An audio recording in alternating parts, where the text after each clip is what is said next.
பெயர்ந்தோருக்கான சர்வதேச தினம் எப்போது கொண்டாடப்படுகிறது? கும்பாபிஷேகம் பண்ணணும்னு முடிவு பண்ணிட்டீங்க. அத ஊருக்கு வெளியே வச்சு பண்ணுங்க. தெரியாது. காத்து வாக்குல 2 கேள்வி. தெரியலையே. தெரியாது. தெரியலையே. தெரியலையே. தெரியாது மேடம். டிசம்பர் மாதம் 18ஆம் தேதி. டிசம்பர் 18. டிசம்பர் 18. டிசம்பர் 18. எல்லாம் ஜோரா ஒரு கை தட்டுங்க. அதெல்லாம் தட்ட முடியாது. ரைட் விடு. இலங்கையிலிருந்து படகு மூலம் வெளிநாடுகளுக்கு சென்றவர்களுக்கு ஏற்படக்கூடிய பாதிப்பு என்ன? மக்களோட பொருளாதாரம் கடும் கஷ்டப்படு அண்டை கூலி தொழில் செய்கிறவன் காணியை அதுகளை வித்தி போட்டு 4-5 ஏஜென்சி மாதிரி ஏமாற்றி அவன் தான் ஆள்றான். இதற்கு இது பதில் இல்லையே. பாதிப்புகள் அவங்க படகு மூலம் போனால் வீட்டு வெளியே அனுப்பிடுவாங்க. வீடுகள் பாதிப்புகள் ஏற்படும். சட்டவிரோத குடி பெயர்வுன்னு சொல்லி அகதியாக்கிடுவாங்க. சொல்கிற இடையில போயிட்டு பிடி வர்றது, மற்றது கொண்டு ஜெயிலில் போடுறது, அப்போ இப்படி கொஞ்சம் பண வேஸ்ட்டுகள். நாட்டுக்கு போய் சேர மாட்டாங்க, பணம் வேஸ்ட் ஆகுது. அவங்களுக்கு இப்போ கடலில் போகிறது உயிருக்கு ஆகுது தானே, அதெல்லாம் தப்பான வேலை. அவங்க போகிறது உயிருக்கு ஆபத்துன்னு தானே அவங்க போகிறாங்க. அதெல்லாம் கஷ்டமான இது, அவங்க போகக்கூடாது. கொண்டு உயிர் சேதமாகிறது.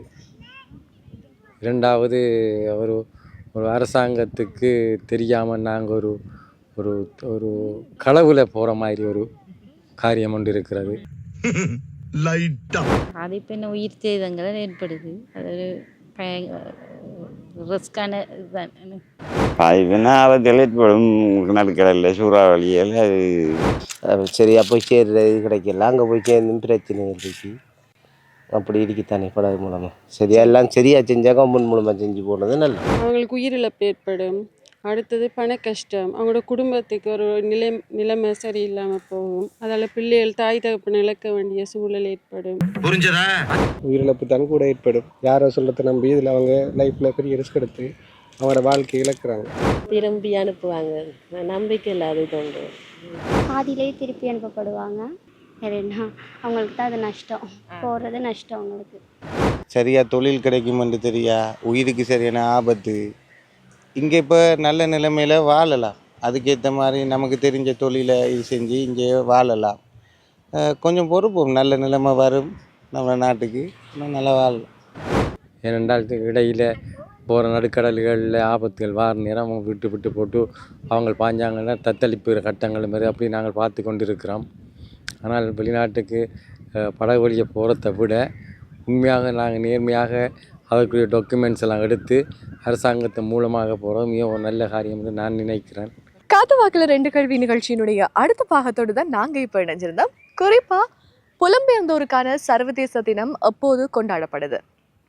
படகு மூலம் வெளிநாட்டுக்கு செல்வதால் என்னென்ன பாதிப்பு ஏற்படுது? இது சம்பந்தமான கேள்விகளை இன்றைக்கு நாங்கள் பார்த்துருந்தோம். நிறைய பேர் நிறைய விதமாக சொல்லியிருந்தாங்க. எனவே நாங்கள் இந்த நிகழ்ச்சியிலிருந்து விடைபெற்றுக் கொள்ளும் நேரம் வந்து விட்டது. மீண்டும் மற்றொரு காத்து வாக்குல 2 கேள்வி நிகழ்ச்சியோடு இணைந்து கொள்ளும் வரை உங்களிடமிருந்து விடைபெற்றுக் கொள்ளும் நான் உங்கள் கிருஷிகா. மறக்காம மதகு ஊடகத்தை சப்ஸ்கிரைப் பண்ணுங்க. காத்து வாக்குல 2 கேள்வி.